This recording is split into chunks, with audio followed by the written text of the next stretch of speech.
Good morning, everyone, and welcome. My name's John OBrien. I'm coming to you from Melbourne, Australia. I'm really sorry that I can't be with you all there in Chicago this year, but I hope you're all having a wonderful AES nonetheless. So I'm going to start the session off by welcoming everyone to our Translational Research Symposium, which is a biannual research symposium that it's organised by the AES Translational Research Committee. And this year our topic is overcoming systemic barriers to translating research, highlighting models and learning from models of success. Before we start, there's a few housekeeping things I need to cover. As all faculty are presenting cutting-edge information and unpublished data, we do not allow photos to be taken of the presentation. All presentations will be available on the virtual platform for 3 months after the meeting. It's the policy of the AES that all participating faculty in educational activities disclose the program audience any real or apparent conflicts of interest, and the disclosures can be found in the AES education or director or speaker directory sections of the virtual platform. And for claiming online credits, they will be available until March 7th of next year. You must complete the evaluations and claim the credit by that date. See page 16 and 17 of the program book for the details of this. Next slide. That's my disclosures. Next slide. Here's our learning objectives. So we hope that from at the end of this symposium, you'll have learned how to recognise the barriers to translating research into advanced clinical practice. Recognise how new thinking and new mechanisms, team science and collaborations can overcome the challenges and advance translation, and review pathways to enhance the translation of new knowledge into advances in practice. Next slide, please. So we have an absolute stellar faculty today to present some examples of successful translation and lessons learned from that. And then at the end, we have a panel discussion where all faculty will participate, and we have opportunity for the audience to submit questions either live through the co-chairs or virtually, like I am through the chat function. So I'd like to start the session by introducing our the co-chairs, Eileen Miller and David Grope, were both members of the AES Translational Committee, and they came up with the concept for this session today. Eileen Miller, firstly, is an advocate, a consumer advocate. She counsels the Epilepsy Foundation, Chest Research Foundation, other non-profits. She's in the Rare Epilepsy Network Director. She served as the Advocacy Co-Chair on the 2020 Curing Epilepsies Conference, and is a former advisor to the NINDS Advisory Council. She's active member of the Epilepsy Leadership Council and Epilepsy Learning Health System. Eileen co-founded and is the past president of Hope for Hypothalamic Hypertomas. She served as executive director of the Cure and Lymphoma Foundation, and previously has counselled a coalition of cancer organisations and implemented legislative executive branch grassroots and media strategies to increase federal cancer aspirations. And David Grope is a data scientist in the Persist Development Corporation, where he developed software to aid epilepsy diagnosis. He has an academic background, received his PhD in cognitive science in 2007 from the University of California. In 2011 and 2017, David worked under Dr. Ashef Mitra at the Feinstein Institute for Medical Research and the Telfik and Valtine Neuroscience Centre, developing software to analyse data from epilepsy structures. In 2017, he won the Entrepreneur Award from the Ontario Brand Institute, which led to joining Persist. Lessons David has learnt from translating in industry and inspired him to join the AES Research Translation Committee, which he hopes can act to accelerate the pace of innovation in epilepsy care. So it gives me a great pleasure to hand over to David and Eileen to introduce the session and the background.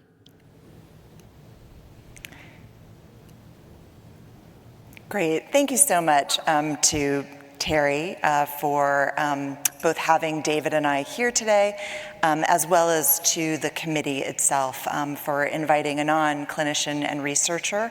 I'm an advocate, as I'll share more about in a minute, and I just want to also acknowledge and thank David Gropey, my colleague and partner in crime for this session. We came up with this idea and are really enthusiastic about the fantastic speakers and examples that we're going to be sharing with you today. David and I have no disclosures. I'm going to skip the learning objectives because Terry covered those. So I've juxtaposed two photos here. One is of me and my son, and he's a college freshman at Skidmore. He has a rare epilepsy, a hypothalamic hamartoma. He experiences gelastic and absence seizures. And as a college freshman who's actually interested in neuroscience, probably inspired by his own journey, he still complains that despite his relatively good control, he experiences tiredness and brain fog, and he worries about how that's going to impact on his ability to be the type of student and professional that he would like to be. And next to me is a dear colleague and friend, Gabby Conacher, and her son, Elliot.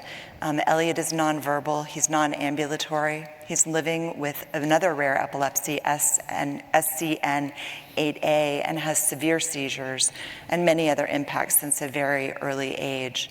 And despite the fact that our sons are experiencing epilepsy very differently, Gabby and I share a sense of urgency for translating basic research findings into practice for us and for families like us. So I just want to start from a place of gratitude and just acknowledge, I know the advocates, we can sometimes be loud, we can be pushy, but I just want to express, and I'll get a little choked up on this one, that we are so grateful for everybody here and listening in. We appreciate that this is a community of hardworking, committed, very collaborative researchers, clinicians, and advocates, and I would just want to pause to say thank you for all that you're doing to help our families and our kids. And we also recognize that we have an extraordinary number of assets in our community at our disposal. Sorry, having a little slide challenges here. Assets that include an accredited network of epilepsy centers, multiple learning health systems, federal agencies like NINDS, CDC, DOD, VA, all working to raise research and public awareness of the epilepsies. We have large organizations like Cure Epilepsy and Epilepsy Foundation, as well as a rapidly growing network of rare epilepsy organizations. Shameless plug for Rare Epilepsy Network. But it begs the question,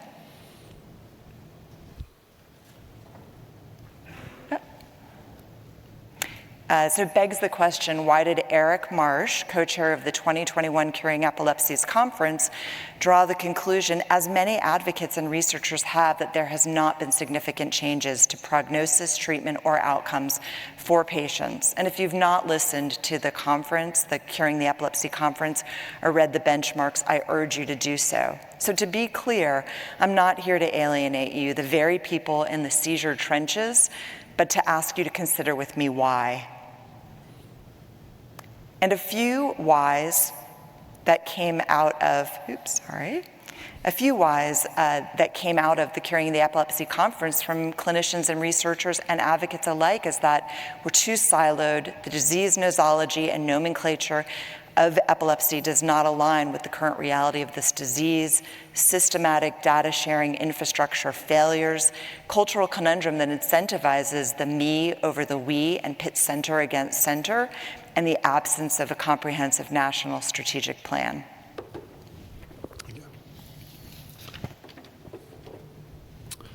A further persistent problem for translational research is inadequate access to epilepsy care. This was clearly shown in this 2019 convenience survey by the Epilepsy Foundation, 1,564 people answered the survey, and the majority had been diagnosed with epilepsy for over 10 years and had multiple seizures a year. Despite the high prevalence of decades-long uncontrolled seizures, 59% of respondents had not been to an epilepsy center for treatment, and of those, 96% had never even been referred to a center. Given the limited access to epilepsy specialists, it is not surprising that many epilepsy therapies are highly underused. For example, it is estimated that less than 1% of eligible patients are referred for surgery, and anti-seizure devices and dietary interventions appear to be underused because they're typically applied many years later than they should have been. In addition, many diagnostics, which appear to be quite useful in the scientific literature, are not used frequently in practice. This was nicely shown in this 2014 survey of 24 European epilepsy centers. In particular, they found that less than 71% of centers post-process imaging, doing analyses like quantitative morphometry or multimodal co-registration. Only 50% use MEG and/or EEG source localization, and only 12.5% use EEG fMRI. Similarly, a 2017 survey of US epilepsy centers found that only 30% use MEG consistently. Underutilization is a systematic problem for translational research because many translated discoveries are not reaching nearly as many people as they should. Moreover, it hinders the development of new technologies because it reduces market size and reduces data for research, development, and validation. Despite these challenges, as the ultimate glass full half optimist here, we bring you a symposium of hope. We begin with our keynote speaker, Dr. Chris Austin, who will challenge you to consider why epilepsy represents the perfect model for collaboration, the only pathway towards transformation. Dr. Austin was until just recently the director of NIH's National Center for Advancing Translational Sciences, and he's now a CEO partner at Flagship Pioneering, a life sciences venture capital firm. Dr. Austin will talk about how it is necessary to exploit commonalities across diseases to speed progress, how this approach can be applied to the epilepsies, National Center for Advancing Translational Sciences tools, information, and grants, and lessons learned from the rapid development of COVID-19 vaccines that could be applied to speed the development of new epilepsy therapies. Following, we offer 3 inspiring examples of innovative approaches to drug development, device development, and improving access to epilepsy care. These initiatives are remarkable in the way they leverage resources, involve multiple stakeholders, and work across centers. We hope these initiatives will serve as models for your own research and clinical efforts and inspire greater multi-stakeholder collaboration in the epilepsy community. Finally, we'll conclude with a panel discussion and take questions from the in-person and virtual audience.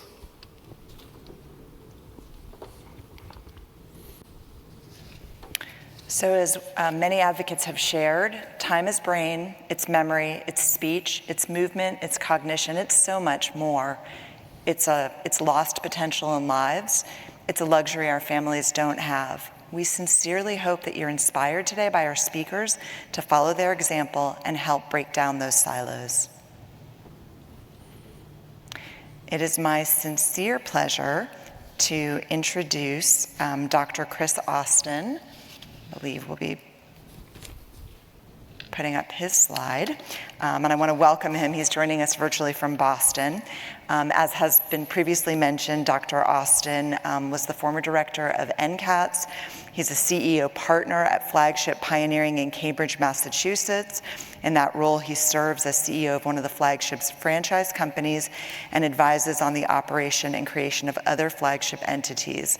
I'm not going to continue to read his bio because I think what Dr. Austin brings is a tireless and articulate vision of opportunity for how we can transform diseases, particularly those that are rare and that are diffuse, and what we as a community of advocates, researchers, and clinicians need to do to get that hard, difficult, but urgent work done. And so with that, I'm going to pass it off to Chris and say thank you so much again for joining us. Oh, thank you, Eileen, and I'm sorry I can't be there with you in person, but it's great to be with you online. The other thing you should know is that I'm a neurologist, and so I'm very much with you professionally as well.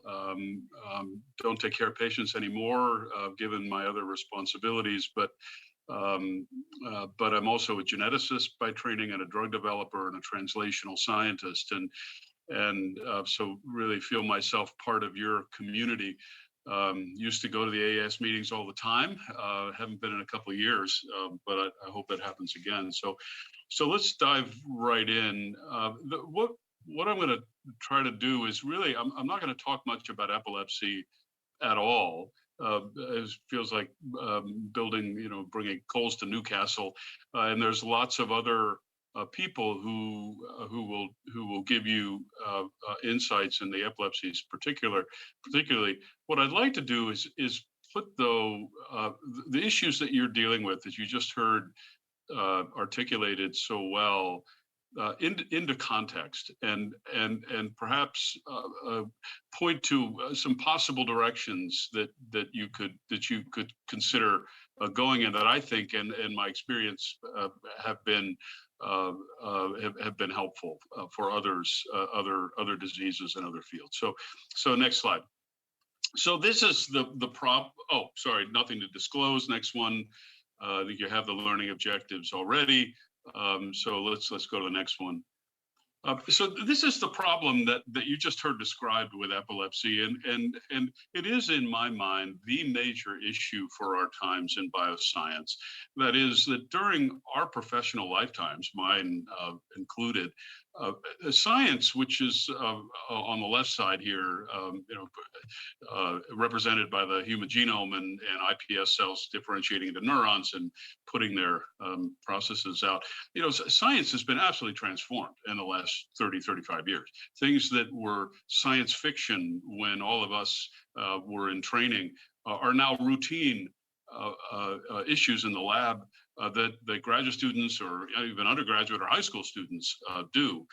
And that is certainly to be celebrated, and it's a result of amazing dedication and hard work by mainly NIH-supported fundamental scientists. But if we ask ourselves on the other side, and you heard this about the epilepsies, how are we doing on improvement in patient care and patient quantity and quality of life? We really haven't made much headway. We just have to be honest with ourselves about that. And I view this as a scientific problem. This is the translational science problem, this gap that has continued to widen over the last 30 years. And there's an enormous, of course, need, but also an opportunity, I think, now to deliver on the science, promise of science for patients. However, we are not going to get there unless we change the way we do business. As the old saying goes, what got us here won't get us there. And I think that's the case in translation as well. And I know you feel, and I feel very strongly, that we have a scientific and a medical and yes, and a moral obligation as physicians and scientists to change our behavior to deliver for our patients. And I'll put that right up in front of you as a challenge to start with. Okay, next one. I do want to, though, put you, make you feel better, because you're not alone. I mean, this is a remarkable diagram that sort of codifies for me as a geneticist in my career, really, but also the problem that we're confronting. That this is the number of human conditions in OMIM, and the online inheritance in man, Mendelian inheritance in man. The number of human conditions which have a known molecular basis. And I always like to say, when I graduated from medical school back in the mid-'80s, passing the boards was relatively easy because there were only a few dozen conditions that I needed to memorize the molecular basis of. But that number is now almost 7,000, mainly rare diseases, but also common diseases, the molecular basis of which is known. And that is an enormous, epical accomplishment. However, if you click next, patients, though they are very appreciative of having a diagnosis, and that's what this has helped, there's only 500 of these that have any FDA-approved treatment. I did a calculation a few years ago. At the current rate of progress, it's going to be 2,000 years before every one of these diseases has a treatment, an FDA-approved treatment.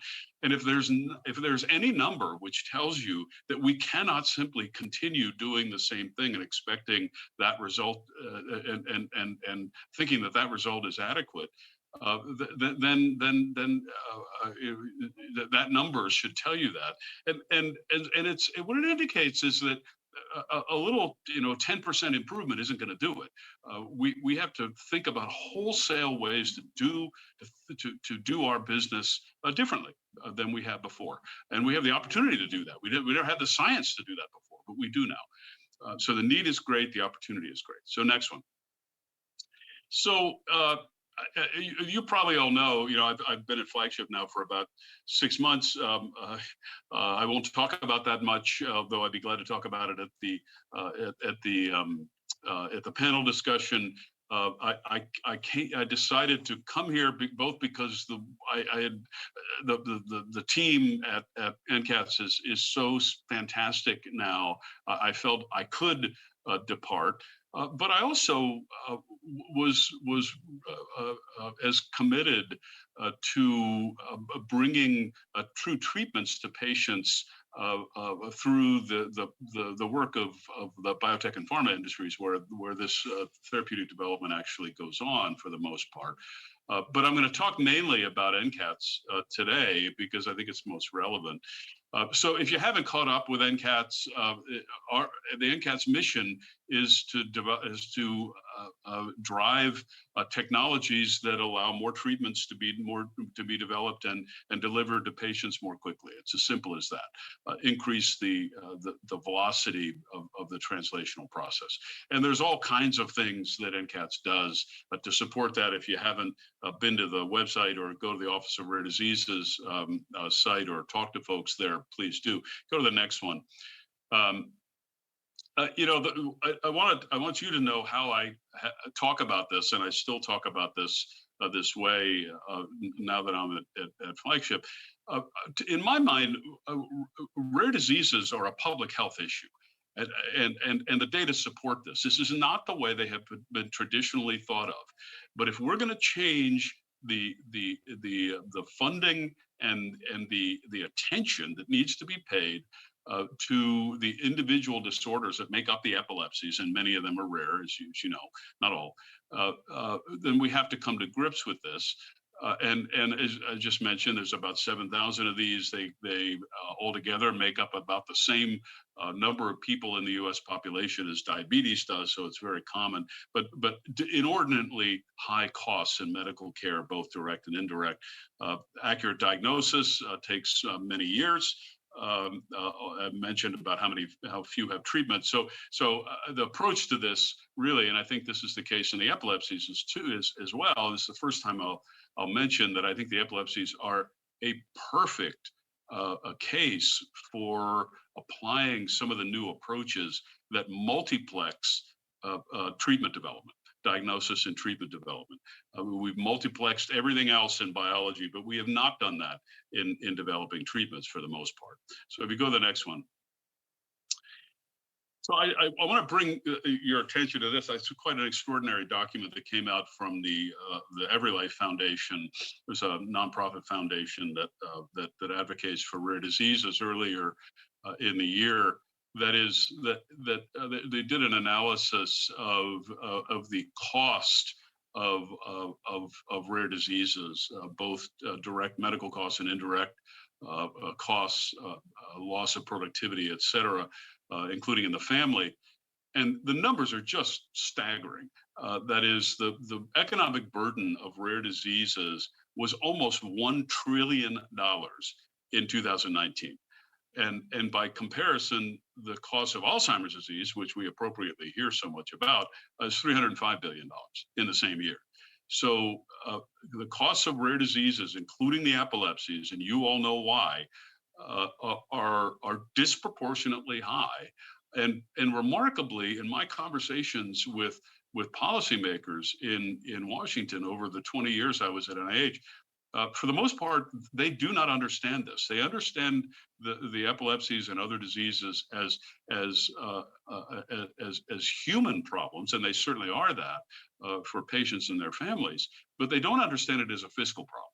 And I have been told, and you should know this, that if we really want to make headway with large parts of Congress, you do have to put it in a financial setting as well. Is not alone, but there's a complement to the very potent human argument. So next one.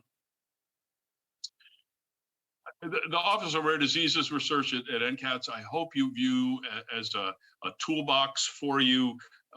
Ann Paris, who runs the office, is amazingly devoted and outspoken. As many of you probably know, she was at FDA for 12 years before she joined us, so is very experienced. There's a whole bunch of things which we've made available for the community. So you go to the next one.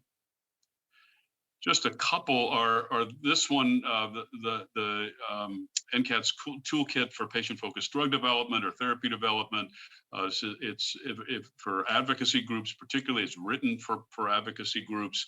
It's a one-stop shop for tools and advice on advancing research programs, everything from how do you get started to target identification, to registries and natural history studies, to collaborative therapeutic development, to FDA approval, to access. It's all there.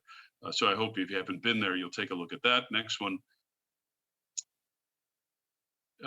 Something that I've been an outspoken advocate for, and Eileen mentioned this, is my belief that patient membership on the research team, is one of the most potent disruptive technologies there is for rare disease therapy development. What you're looking at here is a paper that I and a bunch of my colleagues wrote on Niemann-Pick C disease, but we wrote it as a case study that could apply to any disorder, including any of the epilepsies or the epilepsies together as a field.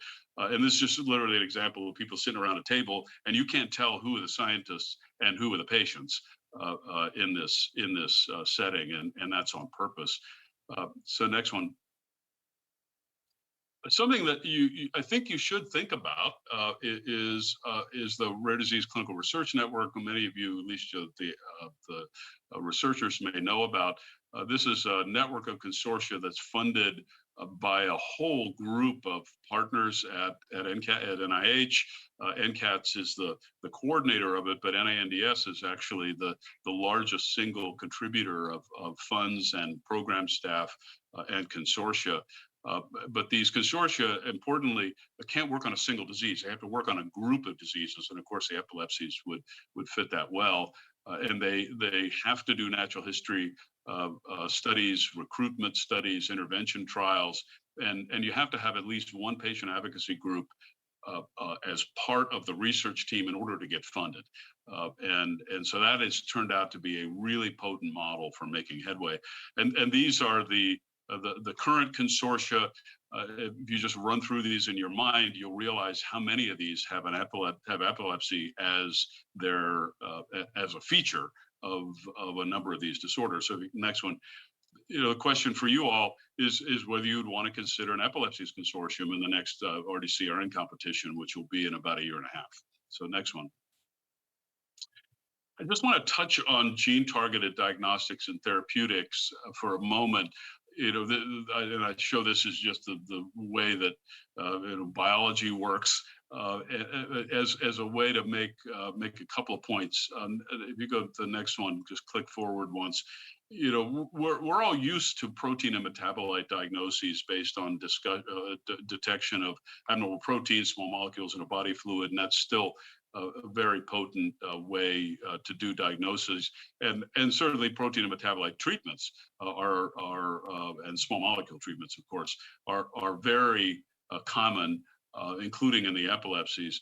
But what's become possible now, if you go forward one, is actually diagnosis and therapy. If you go forward one, based on DNA, or gene-targeted diagnosis based on alterations in DNA sequence, not a metabolite. mRNA transcriptive presence or abundance. And gene-targeted treatments are becoming, of course, more and more a reality to deliver either a full-length functional gene to compensate for loss of function, or a nucleic acid molecule such as an ASO to suppress a mutation, or a gene editing construct, which will be with us in the clinic, I hope, within a couple of years. So go to the next one. And this has positives and negatives to it. If you go to the click forward once, there's many opportunities. One of the things that the gene genetic diagnosis and treatment revolution brings us is that we really can do many diseases at a time, given the nature of nucleic acid molecules, which could increase throughput and decrease cost. Common delivery vehicles for gene-targeted therapies could dramatically lower the cost and activation energy to do this for a new disease. NCATs and others are working on fundamentally redefining diseases by their mutation type rather than their phenotype.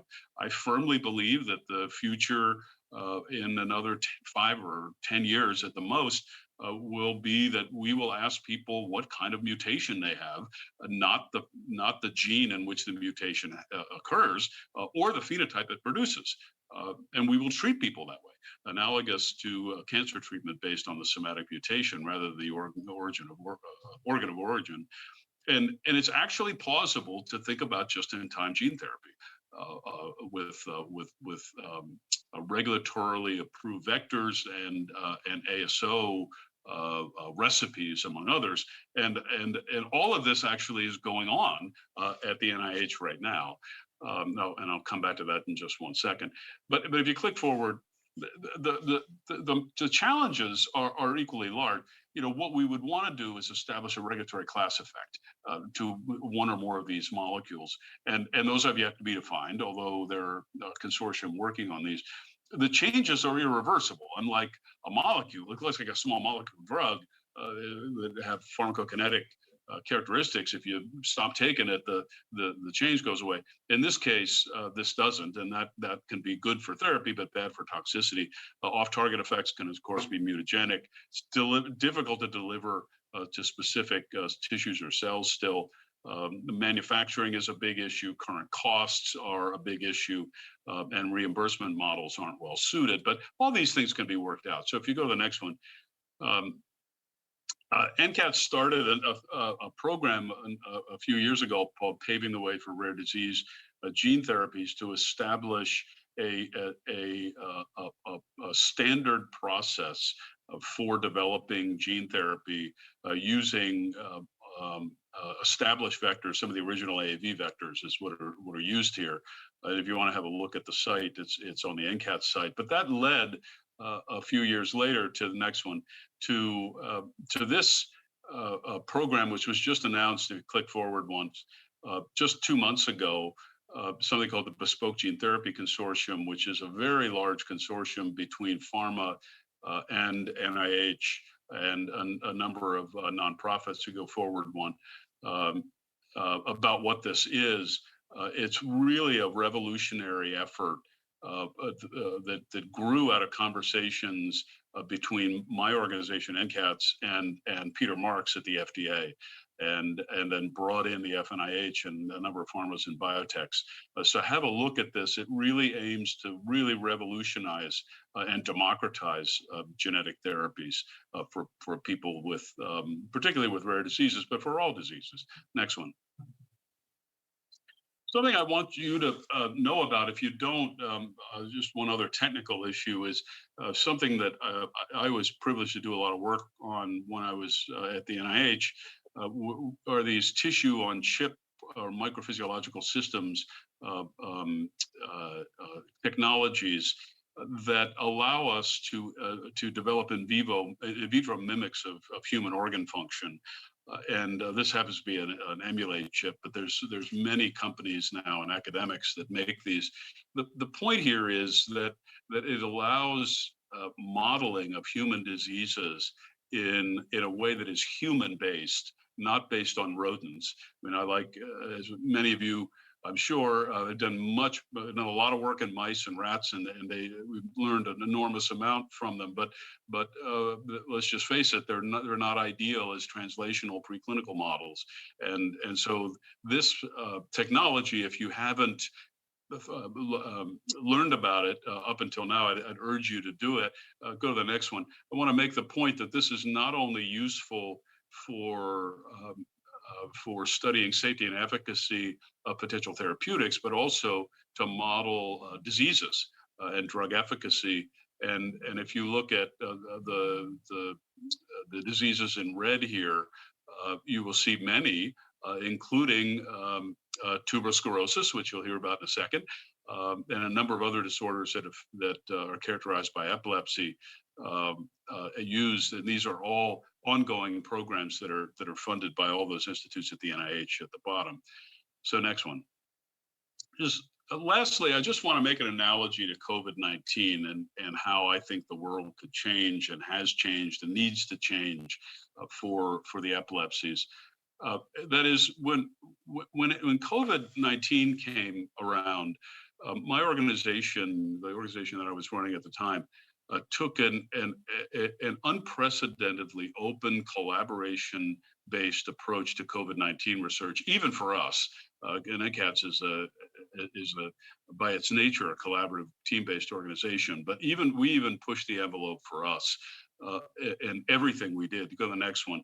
Just one example, which speaks to some of the issues that Eileen was talking about, to address the lack of data, the silos in every organization I've been associated with, every rare disease organization I've ever worked with. The issue particularly here was people doing screening for in this case COVID-19, but then not sharing the data, the full data. Not just the positive data, but the negative data, and all how the assay is done, the protocol, the IC50 of the compounds, the whole 9 yards. And that is what is needed in order to make rapid headway. In the case of COVID-19, it was possible to do this because everyone was motivated by, as I sometimes like to say, imminent death, which is a significant motivator for behavior change. And we were able to very rapidly put together an online portal that other organizations also put their data into, to share all of these data in essentially real time as soon as the screens were done, and was fantastically useful at identifying potential treatments for COVID-19. And all of this was made publicly available immediately. Go to the next one. So what did I learn from the COVID-19 experience? Well, first of all, go forward one, that it really is possible.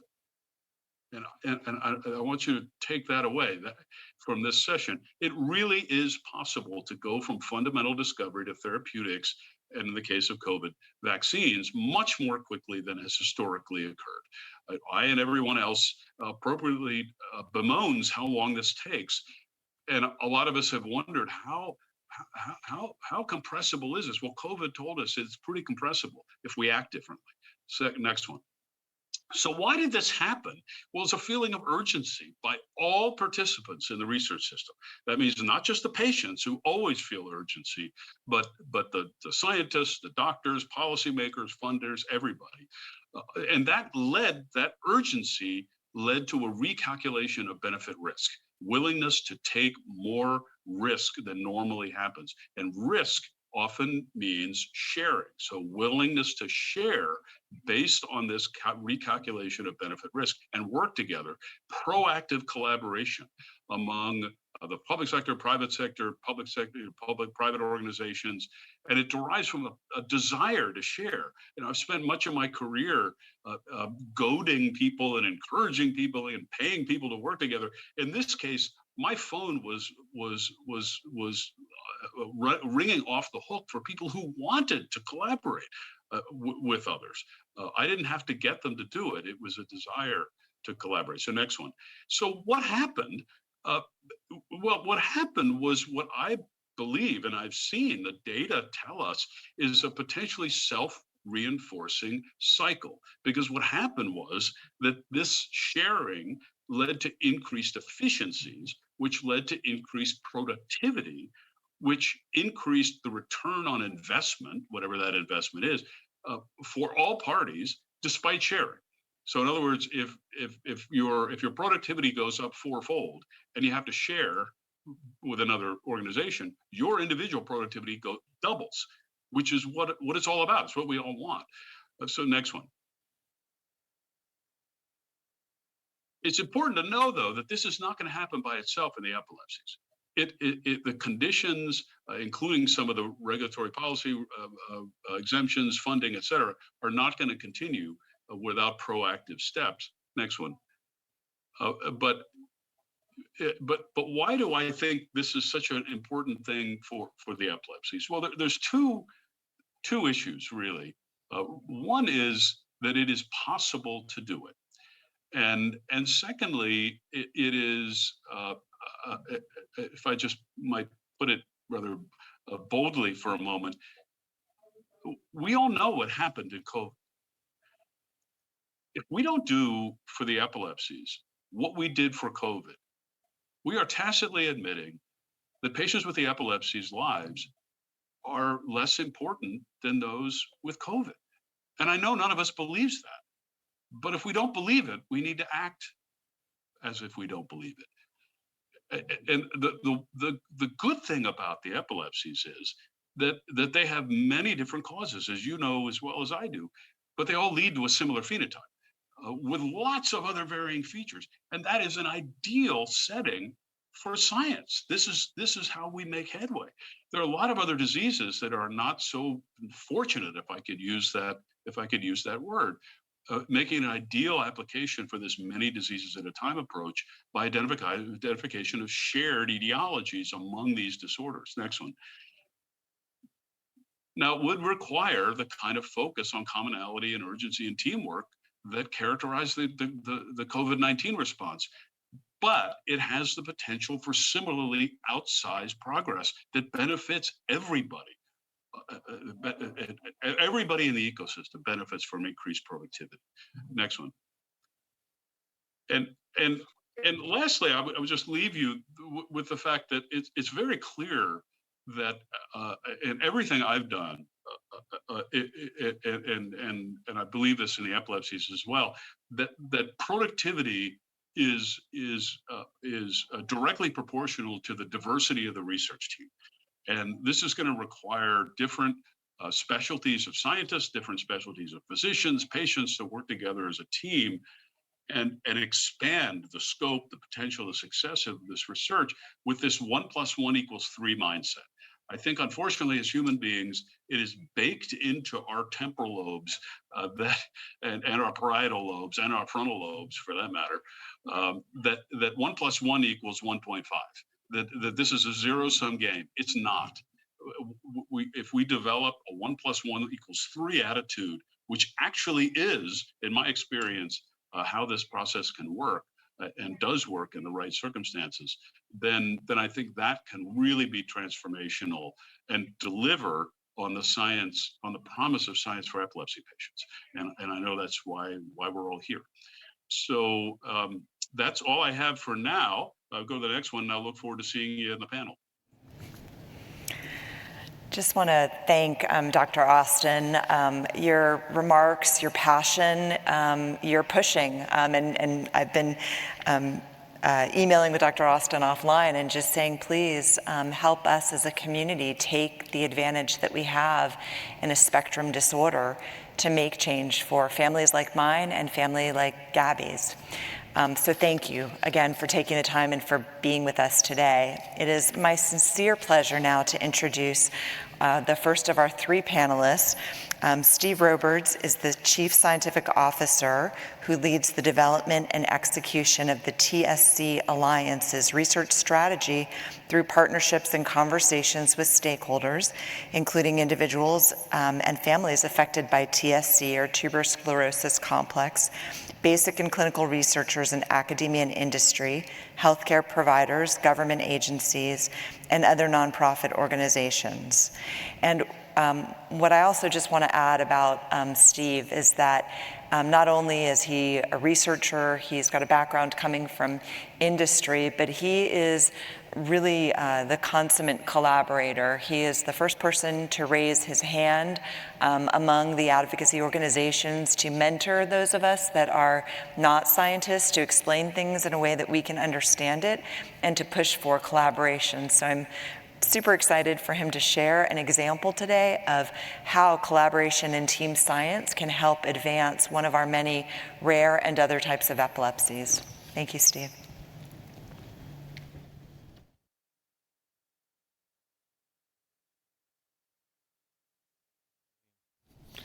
Thanks for the very kind introduction.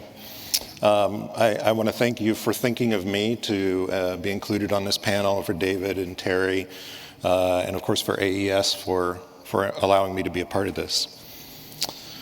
So in terms of disclosures, I just wanted to make sure that you knew my employer, which is a nonprofit, receives funds from a number of different companies, because part of what you'll hear is how the TSC Alliance interacts with industry in addition to academic investigators. What I'd like for all of you to walk away with at the end is to really understand and be able to explain to others and maybe even put into practice, if you're in that situation, how a patient-centered, multi-stakeholder collaboration can accelerate the discovery and development of new therapies. So for a little background, for those of you who are less familiar with TSC, the TSC Alliance is nearing 50 years old. We were founded in 1974 by four moms in Southern California. But since then have remained really focused on these three core principles that were dedicated to finding a cure for tuberous sclerosis complex, or TSC, while improving the lives of those affected. And that's through developing programs, support services, and information for people living with the disease and newly diagnosed, by educating the public and the professionals to heighten awareness of the disease and recommended treatments, and then what you'll hear a bit about today, stimulating and sponsoring research. So TSC is an autosomal dominant genetic disorder caused by mutations in either of the TSC1 or the TSC2 genes. And this leads to abnormal cell growth and metabolism. Just for those of you who want to go one level deeper in the cell biology, the TSC1 and 2 genes, their protein products form a protein complex in the cell that regulate the activity of a kinase called mTOR.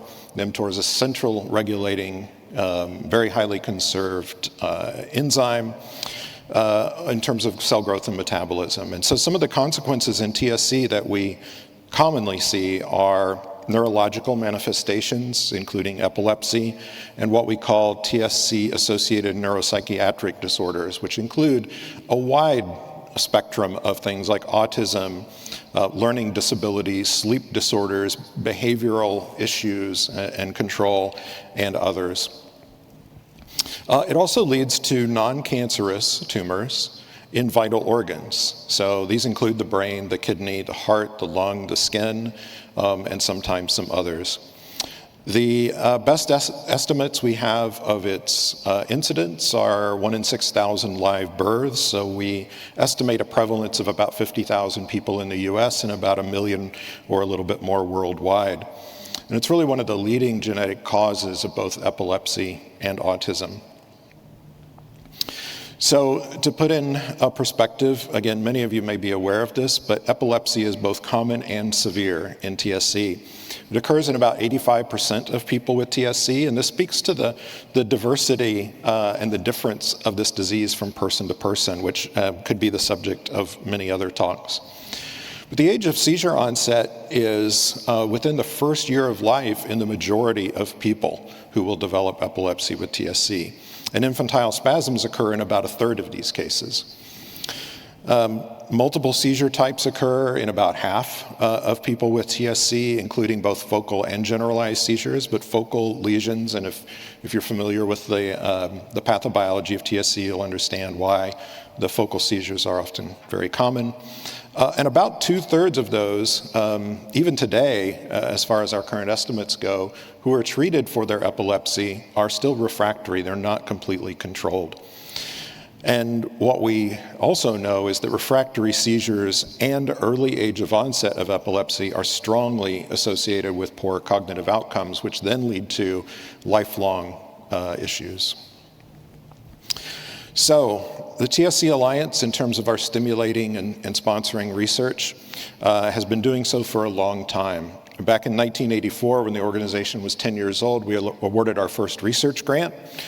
This is to generate new hypotheses about understanding TSC biology. The genes were discovered in the mid-90s. The link to mTOR was discovered around 2002. So for many years, really, the TSC Alliance was funding work to just get us somewhere. We need to learn more. We need to understand more. Now, once we understood more about the genetics and the biology of the disease, jump ahead to 2006 on the far right-hand side of this slide, and we started a natural history database which collects medical information on people with TSC over their lifetime. And the point here was say, okay, we still need to fund research and new ideas, but we also need to understand how this disease is impacting people in real life so that we can identify the ideal endpoints in clinical trials to get FDA approval for therapies.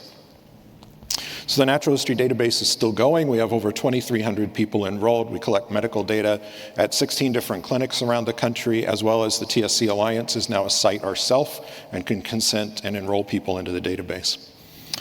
If you go to the left, in 2014, we supplemented this database with the collection of biosamples, and by the end of the year, we'll reach 2,000 biosamples in our collection.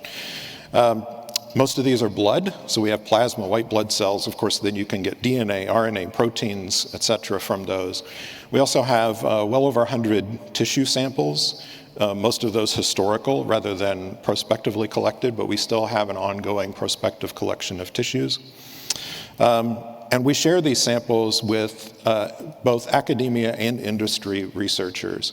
And the only thing we require in return is the data that are produced with those samples, so that we can then share those data with other researchers, so that the collection of data on all of these samples linked to those medical data continue to grow and facilitate research in the future.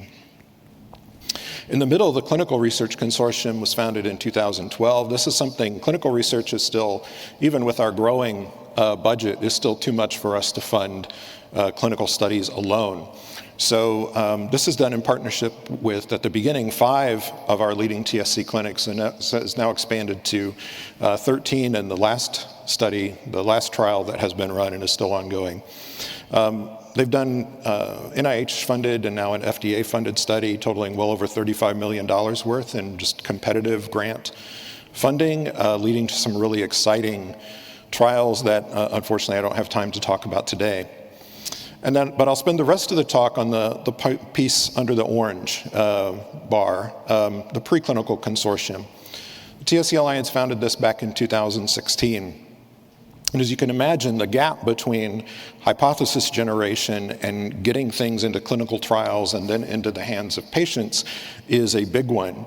And there's no one animal model of TSC. There's no obvious translational path. There are lots of potential paths. And so I'll talk a little bit about how we've helped to facilitate movement through that drug testing and preclinical stage.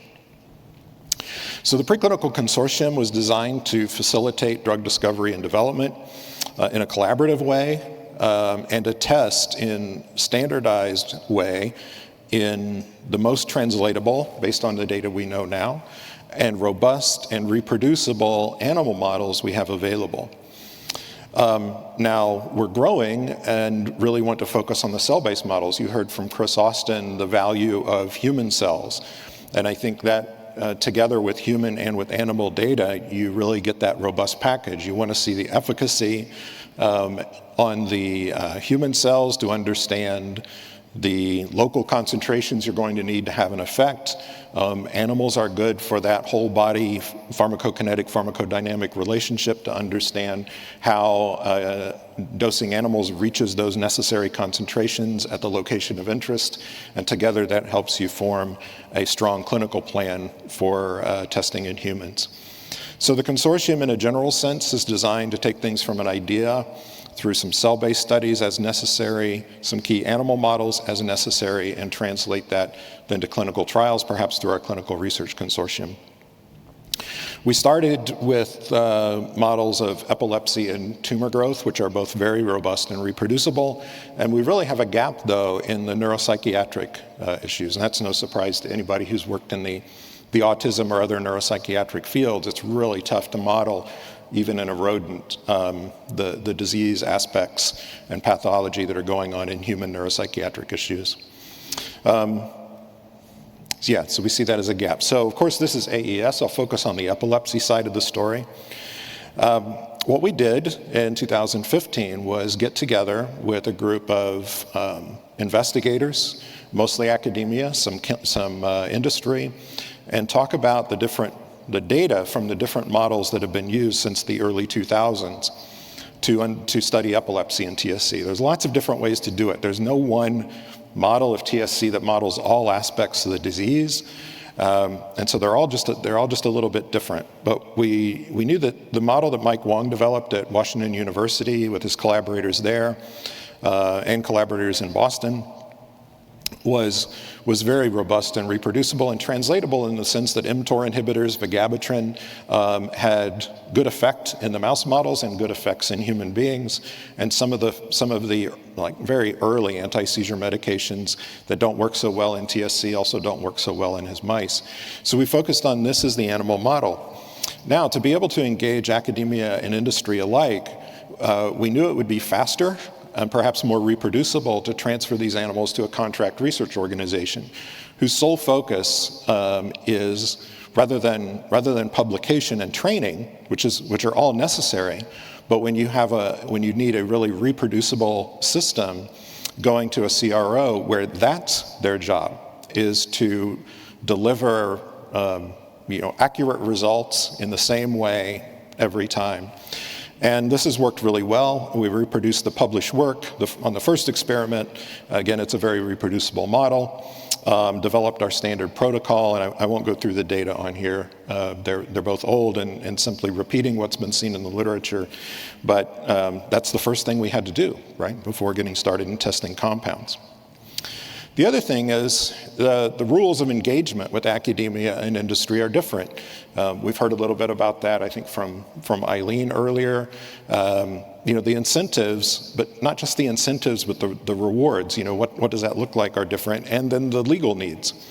So we developed a system of what we call 3 buckets of compound testing. We think of bucket A as the academic type bucket. This is one where academic collaborators could come to the consortium with ideas and suggestions, nominate compounds or mechanisms.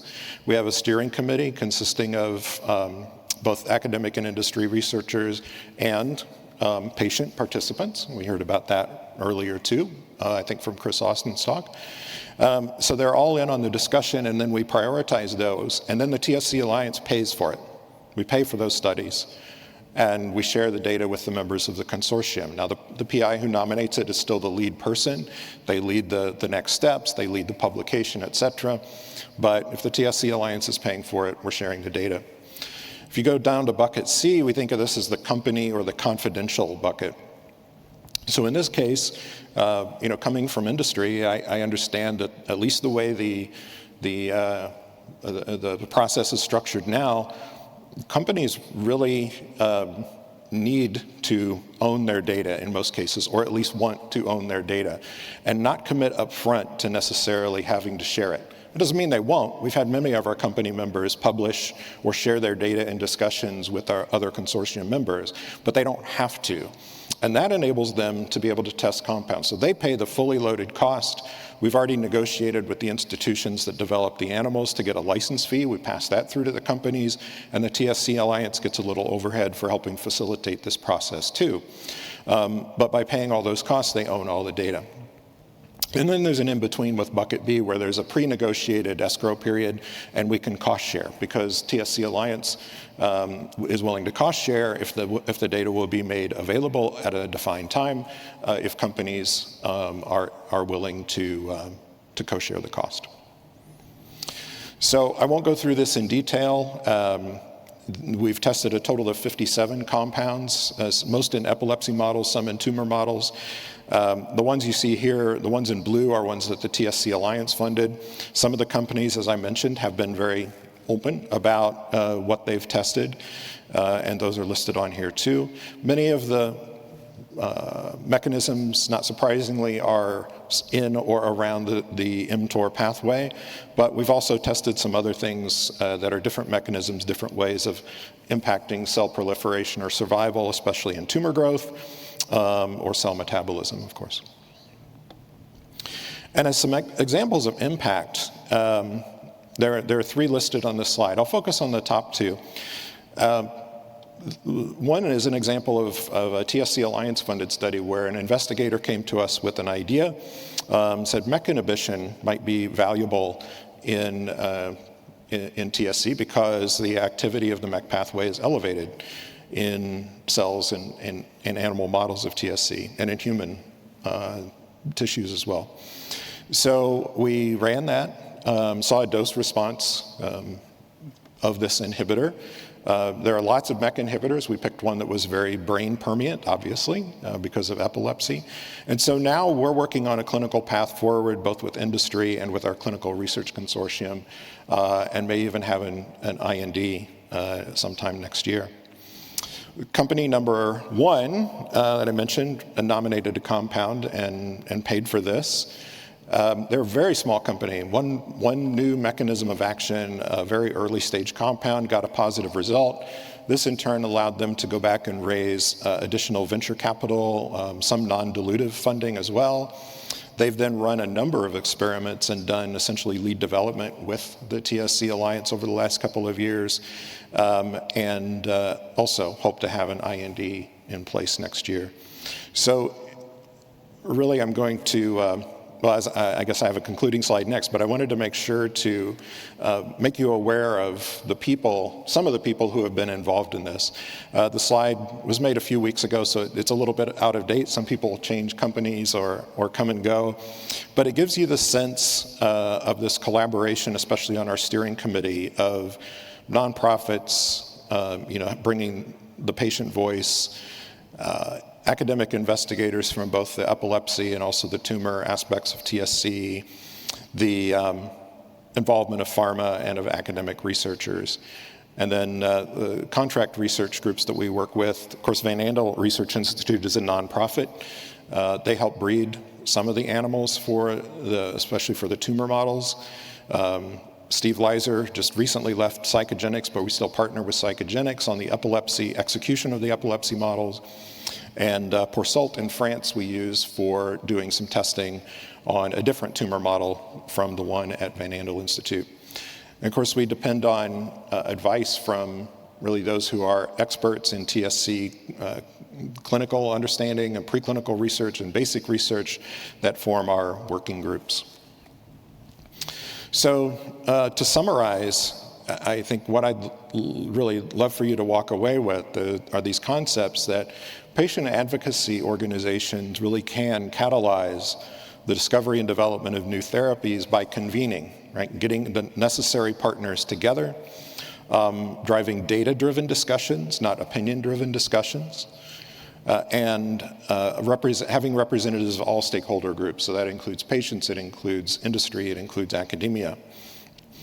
And that really by focusing on the priorities of patients and the needs of both academic and industry stakeholders, we really can, with this patient-centric approach, catalyze the development of new therapies, as I've shown by a couple of examples. So with that, I'd like to thank you, and I look forward to hearing from the rest of the speakers.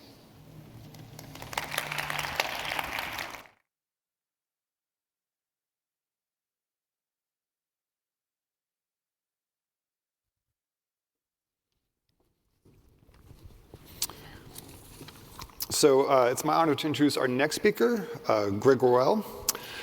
Greg is a professor of neurology and physiology and biomedical engineering at the Mayo Clinic in Rochester, Minnesota. He is the director of the Bioelectronics Neurophysiology and Engineering Lab. His research and clinical practice are largely focused on neurophysiology and the care of patients with drug-resistant epilepsy. Dr. Wool's research is at the interface of neurology, physiology, and engineering. His team is currently pursuing integration of brain stimulation and sensing devices with local and distributed computing for brain state tracking and adaptive therapeutic stimulation. A clinical trial is now investigating electrical brain stimulation, seizure forecasting, and management of epilepsy-related cognitive and psychic comorbidities. And personally, I would just like to say that Greg's lab is arguably the best epilepsy research group I know of for doing this multi-stakeholder team science type of model. They are extraordinarily good at sharing their data, at crowdsourcing analyses, and working together with multiple stakeholders, different labs, and industry. So thank you very much, Greg, for coming.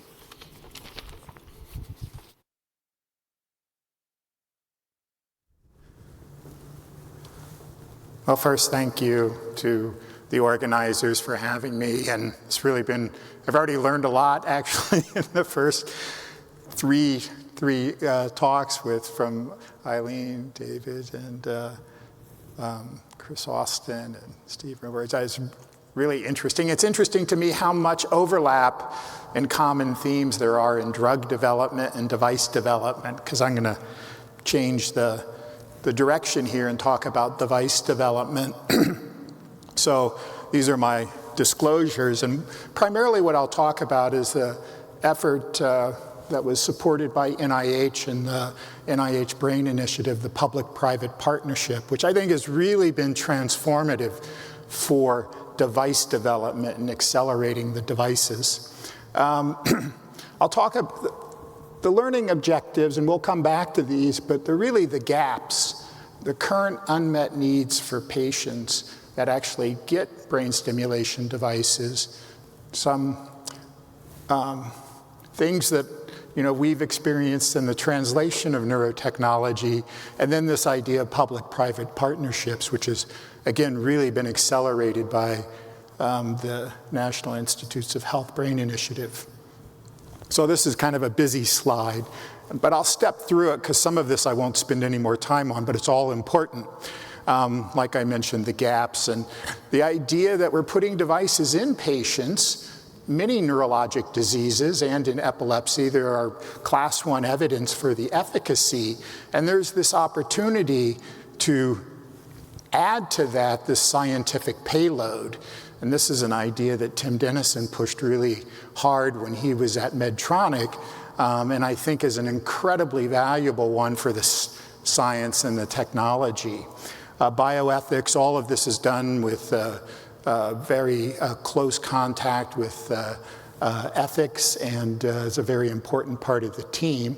We'll talk a bit about industry. I think all of us discover early on that it's hard to do much without industry, and certainly if you want to have impact. And I don't have time to, I have my personal experience. When I first came into neurology at my institution, it was a little bit, well, you don't want to get too close to industry, but you quickly decide, well, if you want to create new therapies and help patients, you better get close to industry. So I think we've heard a lot about that here, the regulatory aspects, and I'll talk about some results, early results. We've done a lot of work with canines with epilepsy. It turns out everything you know about human epilepsy, just insert the word canine. All the etiologies are there in canines, and the canine is large enough to accommodate the human-sized device. So it's really an excellent preclinical platform. At the end, I'll say it now and I'll say it at the end, we're recruiting for this trial with some colleagues, so I'll tell you a little more about that.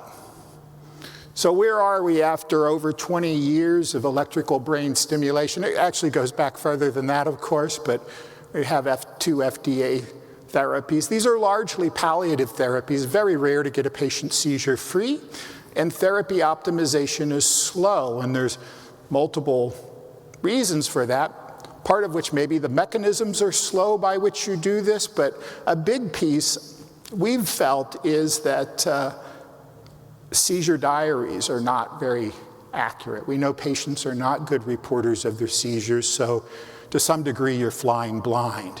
This is a critical gap, and I like to distinguish that gap from scientific gaps. Scientific gaps often are hard.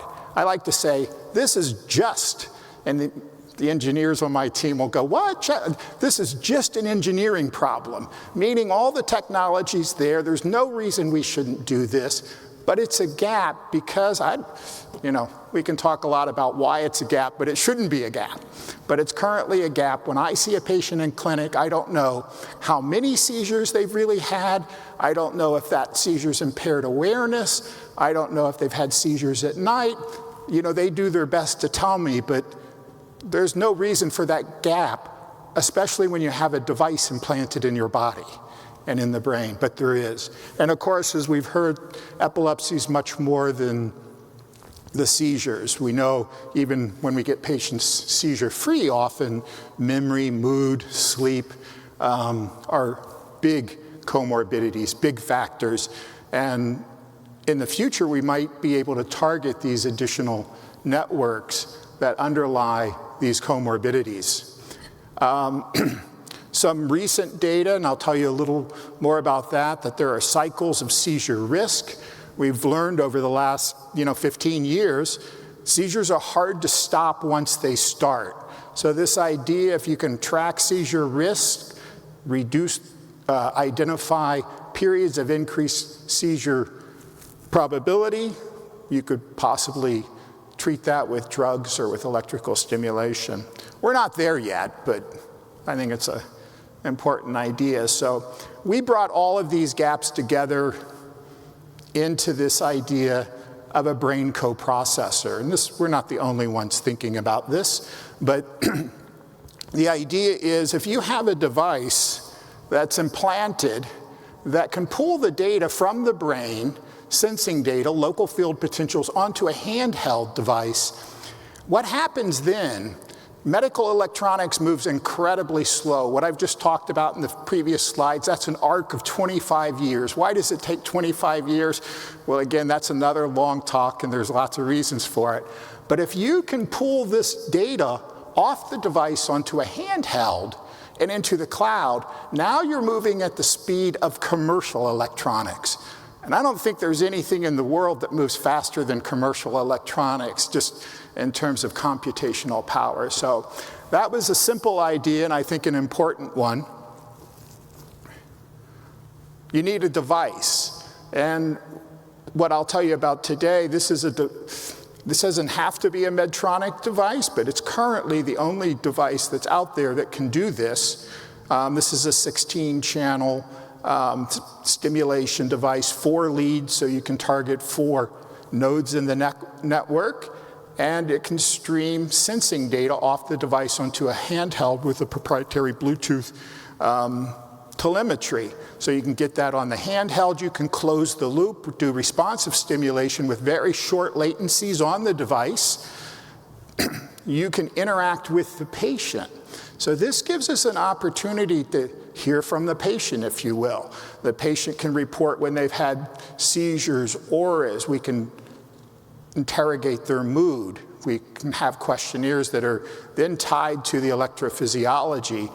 On the far left of this slide is a watch, and this is a system that we've subsequently developed with collaborators Hal Blumenfeld at Yale and Barbara Jobst at Dartmouth, where the device will actually trigger the watch to start talking to the patient to assess this really important aspect of seizures: is your consciousness impaired?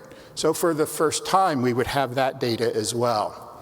Of course, you can run algorithms. Your iPhone's like a supercomputer from 1990. So algorithms can be very sophisticated. And of course, that can all be pushed up to the cloud, and we can track our patients in Colorado, Illinois, Georgia, across the country. So how do we get there? Well, so we had this device, we had funding from the NIH under this public-private partnership, and the preclinical work, we worked in canines.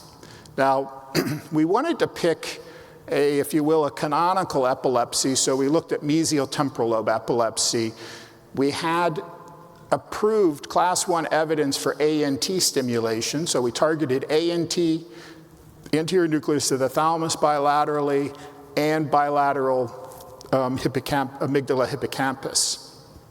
We're interested in outcomes of seizures and quality of life. As I mentioned, the Medtronic investigational device. We learned a lot about regulatory. I had not done a lot of this, but I feel that there's really, this is just personal experience at FDA and with NIH and with the Brain Initiative, there's really been a sea change from when I had been there in early 2000s to now. I mean, it was really like we were all pulling in the same direction. I hope that doesn't sound overly optimistic, but you know, we got the IDE, we have 4 patients implanted and additional patients identified.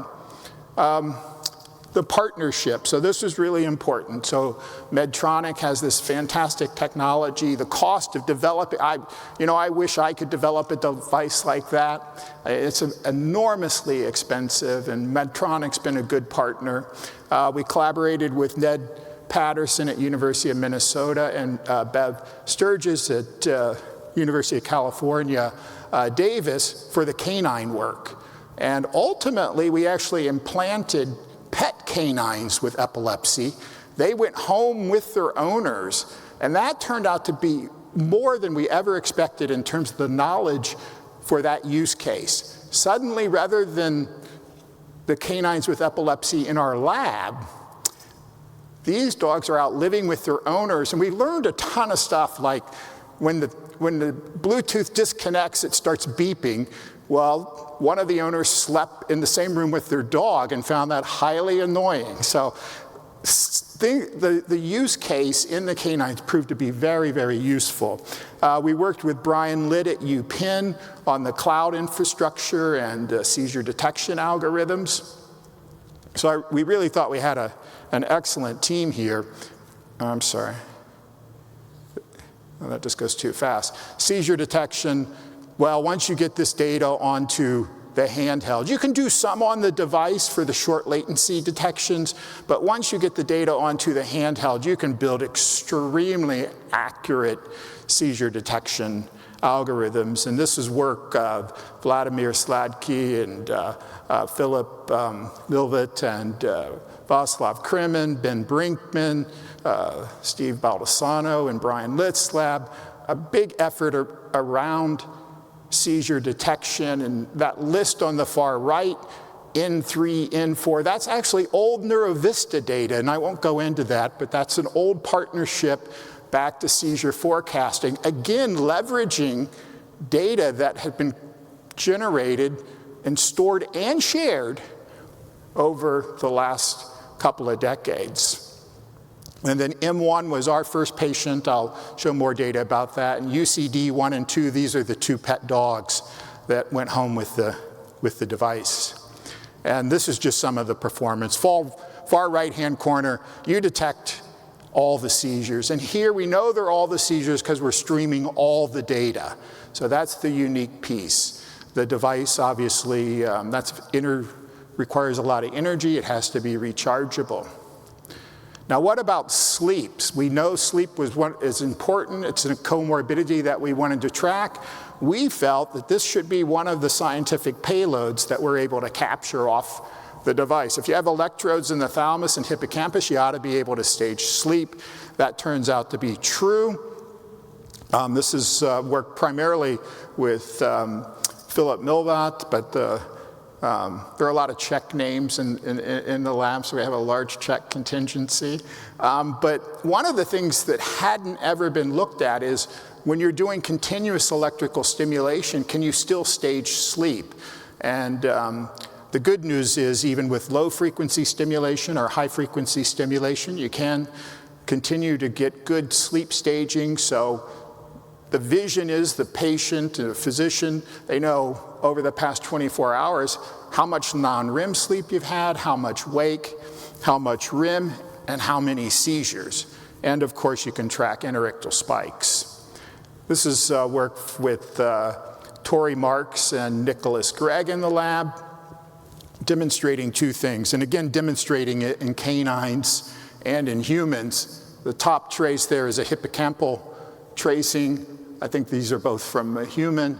And the ANT, so when you have sensing in the ANT, you can detect seizures in the ANT. And I think this is an important observation because currently ANT stimulation is an FDA-approved product. We have patients out, probably 1,000 patients with Percept devices with ANT stimulation. If we could enable sensing on those in the appropriate way, we would have very accurate seizure diaries. So this is something that we want to continue to push for. The next array, in the black hashes, those are interictal spikes. So you can do continuous interictal spike tracking. And the white line through that is a 2-day average of interictal spike rate. And this is just to show what's been described by others. We think a pretty important observation as well, that there are cycles of interictal spikes. There's the usual diurnal thing that we've known for 100 years or more probably about temporal lobe epilepsy, but also longer term rhythms that extend out to months, multiple months. And this was originally described by Maxime Baud, and Pip Caroli's done a lot of work on this. But the thought is that these identify periods of increased seizure risk. What about memory? So now we've got the patient integrated with this technology. Can we better assess memory? How do we test mood and memory? Assess mood and memory currently? Well, when we see the patient back every 3 months, we say, hey, how you been sleeping? How's your mood? How's your memory? You know, I think that's not hard to imagine. That's probably not the best data. So this idea of deep digital phenotyping that's possible. And this is one of our patients tracked over 80 months. In red, here are their seizure counts, and I can assure you they're accurate seizure counts. And then in light purple above is tracking their memory score. So they're interacting with the handheld. And most patients, I think, appreciate this. You know, we have to adjust it because, you know, to reduce burden for patients. But I think they like being able to see how they're performing. And what you see here, and this is work of Tori Marks in the lab that working with this patient, as seizures dropped down, memory improved. And it's a simple memory task, just 12 proper nouns. How many can they recall from that list of 12 proper nouns? Obviously, there are many confounds. The medicines are fixed in this, so it's not medication result. There's a lot of data. It's not practice result. But of course, brain stimulation parameters are being changed. Patients having fewer seizures. But I think it shows the power that you have this data. And of course, as we further treat seizures, we want to try and improve memory as well. What about mood? Yeah, this is more complicated. Probably no one's surprised by that. So this is Irena Balzakis, who's been working on this with our patients. And in the purple, those are the interictal spike rates. You know, an important question. Does mood fluctuate with seizures? Does it fluctuate with interictal spiking? And those are two questions that we've been working on. So these in purple are the interictal spike rate, and then in blue above that are these sporadic, somewhat randomly delivered questionnaires using the immediate mood scaler. I won't go into that, but it's it's 22 questions with a Likert scale. And a couple of things that we've observed with this is that, and people that take care of patients with depression will recognize that there are circadian patterns to mood, and that this is often can be patient specific. We haven't found it to be tightly correlated with seizures. It kind of surprises me, but this will be an ongoing story. But here today, really what I can show you is that we have the tools, the capability to assess mood. Now, what we can also do then, based on the analytics on the device or in the handheld, is if we record electrographic seizures or events, we can then trigger questionnaires to the patient. And as I mentioned, work with Hal Blumenfeld at Yale and Barbara Jobst at Dartmouth, a system called ARTI, which is an automated response testing in epilepsy. And this has been developed on the bench by Lydia Wheeler, and we have an IDE-approved study. This is another brain initiative study around this same device. Hal Blumenfeld's the PI. So that's going to be, I think, a very exciting study to look at this question, when patients are outliving their life, how impaired are they by their habitual seizures? So just summarizing, we think this is an important paradigm for the use of brain stimulation. We know we have evidence that brain stimulation works. The challenges are that arc to optimal therapy is long, and we'd like to accelerate that. The use of the scientific payload embedded in the devices, this is often just it's just engineering, it's just firmware. That's making it sound simpler than it is, but it's certainly doable. It doesn't violate any laws of nature, right? This is engineering. So the idea of behavior and seizure phenotyping, I think we have the tools to do this quite well now. Again, once we get the data off the device, the idea of seizure tracking's in hand, and that works well. The next steps are forecasting, and rather than giving a drug twice a day, every day for events that happen sporadically, is there a better way to do it? That's a very old idea, but I think what's different in this modern period is we can now drive that with potential to drive that with data. So those are going to be interesting questions for the future. And then, of course, with stimulation as well, adaptive therapy, adjusting stimulation. Right now, we stimulate the same way whether a patient's awake or asleep. Haven't proven that that makes a difference, but I'm going to guess that there's probably a different optimal stimulation paradigm for slow wave sleep versus awake. I mean, the brain states are completely different, obviously. So impact on clinical care. I think the first one is this accurate seizure diary. I probably say it too many times, but I mean, we should have this with implanted devices. That should be universal. Digital phenotyping of seizures and behavior. Adaptive DB, or electrical brain stimulation, or DBS, is really right around the corner. And then, as I promised, I'd come back to recruiting. There's a caveat with this device, the RC+S, we have it available only until August of 2022. Yes, that's next year. And we're really keen to recruit patients for this device with this technology. We have 4 patients implanted at Mayo already, and in collaboration now with Hal Blumenfeld at Yale and Barbara Jobst at Dartmouth, we'd love to have you join us on this journey.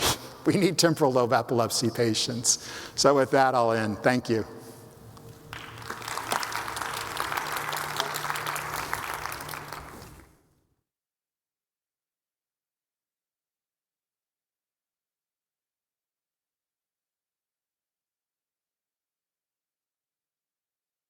Pleasure to introduce our next speaker, Dr. Elizabeth Donner. Dr. Donner is the director of the Comprehensive Epilepsy Program at the Hospital for Sick Children in Toronto, Michael Bain Chair in Epilepsy Research, and professor in the Faculty of Medicine at the University of Toronto. Elizabeth's clinical work is focused on the medical, dietary, and surgical treatments of drug-resistant epilepsy in children. Her primary research interest is in sudden unexpected death in epilepsy, SUDEP. Elizabeth has a strong commitment to epilepsy advocacy, including being a co-founder of SUDEP Aware to promote understanding of SUDEP. Elizabeth is the chair of the Scientific Research Committee and director at Epilepsy Canada, co-chair of Partners Against Mortality in Epilepsy, and co-lead of Echo Ontario, Epilepsy Across the Lifespan. And when I first saw some presentation about the ECHO project that Elizabeth was talking about a couple years ago, it was one of the most exciting talks I've seen about epilepsy translational research. So I'm really privileged to have her here today. Thank you. Good morning, and thank you to David and Eileen. I think it's actually amazing how you've kind of brought together very diverse topics into one kind of theme. I think it's great, and I'm pleased to be here, so thank you. So these are my disclosures, which I don't think are relevant. And what I really want to do today is help you to become familiar with the Project ECHO model, and then consider this as an innovative strategy for bench to bedside translation in a very pragmatic and real world way. So in 2012, Carter Sneed and Jim Bowen and others in Ontario came together to do an assessment for our provincial health authority, looking at how we were delivering epilepsy surgery care to, within the province. And probably not surprising to many of you, what they determined is that less than 2% of patients who could potentially benefit from epilepsy surgery were actually having proper assessments.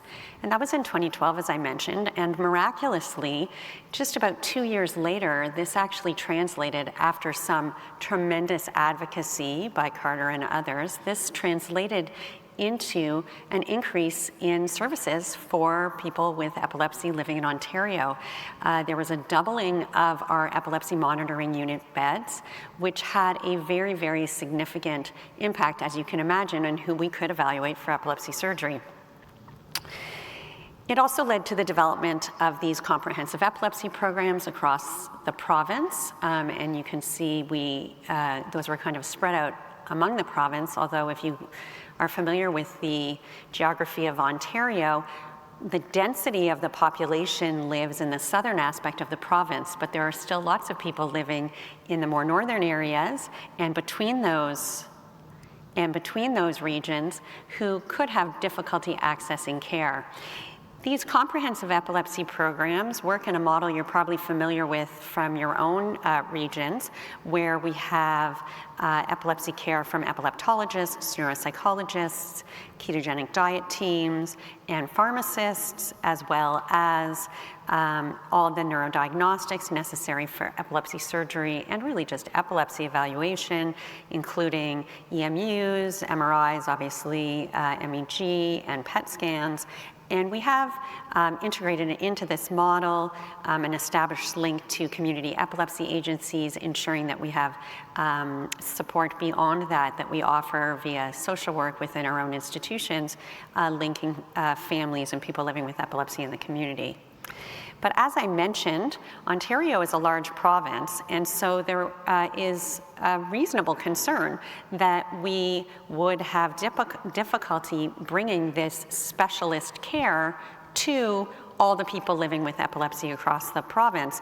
And there's a concern around this idea of sequestered knowledge, that knowledge is sequestered with subspecialists working in in dense areas that may be geographically distant from where other people with epilepsy are living.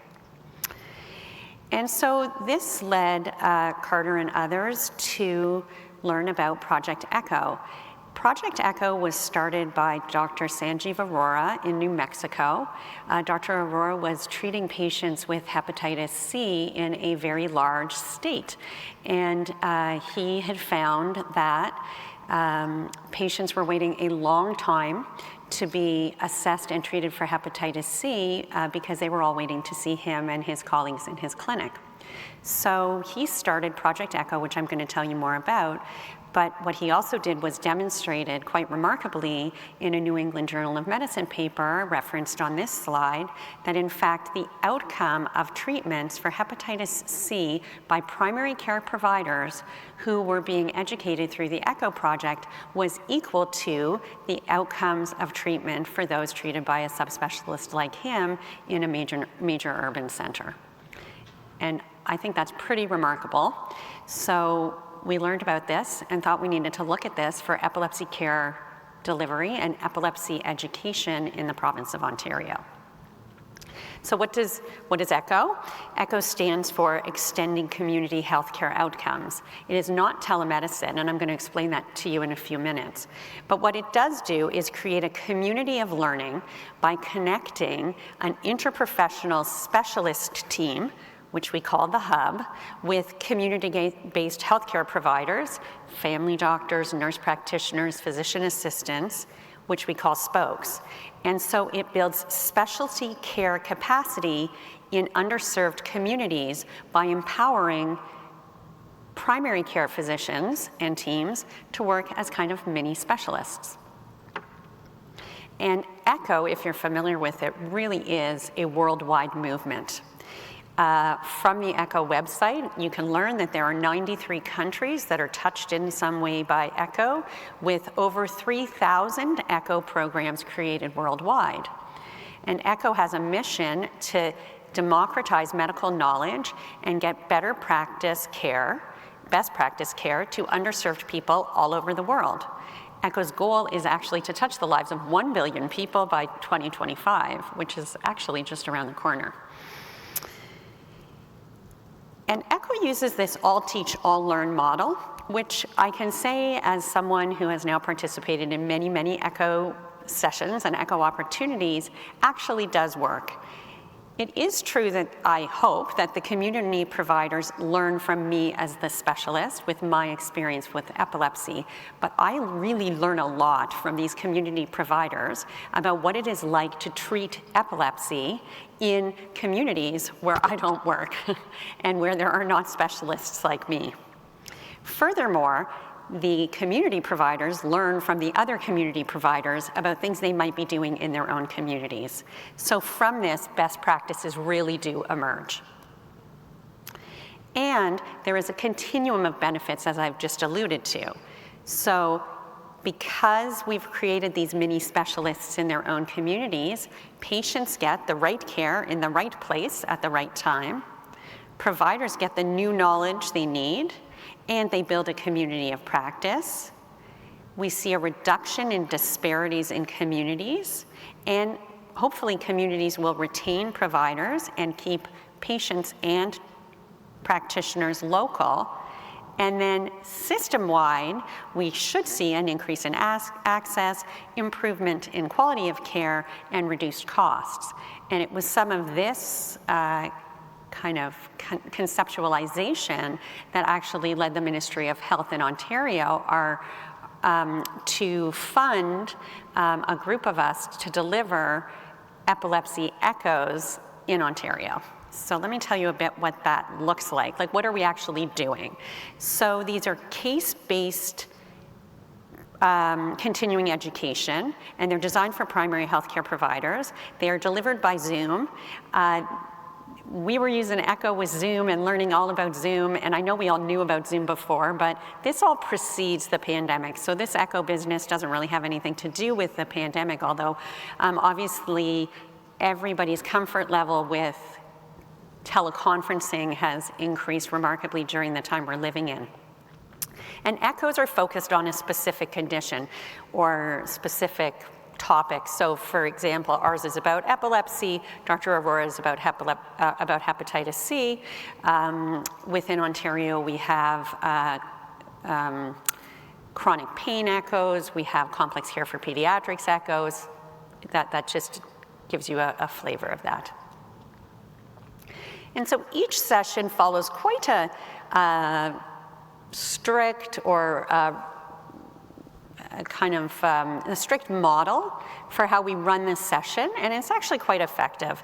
So the community providers as well as the subspecialist team are all present on the Zoom, and we start with welcome and announcements. And part of building that practice is having everybody introduce themselves so that the different community providers who are in, quite remote from each other get to know each other. Following that, there's a very short didactic presentation on a topic in epilepsy. That is not the meat of ECHO. We try to do just a few clinical pearls lasting less than 10 minutes because this isn't about being didactic, it's about interacting. And then we get to the case presentation.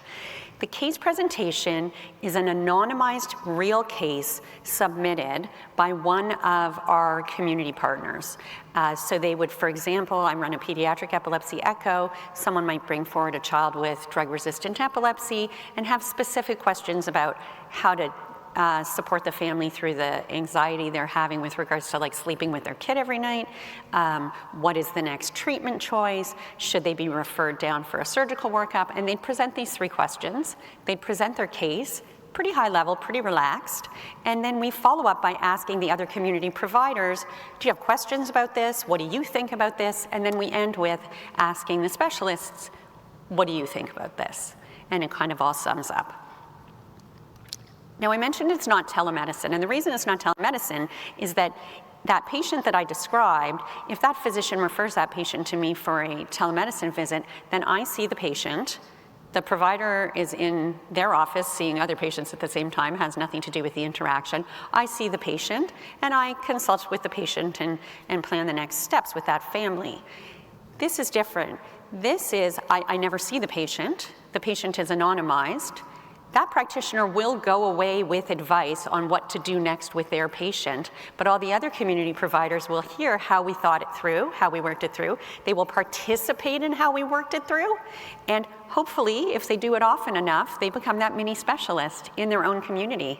And so the nice model also is, if they're in a community with, let's say, 20 family doctors, and they attend the epilepsy echo, then the other 19 family doctors send their epilepsy patients to that one who's attended epilepsy echo, and they become that mini specialist. They're not doing epilepsy surgery, but they're at least and at most, the practitioner in the community who knows who needs to be referred, who knows what the next steps might be for that patient.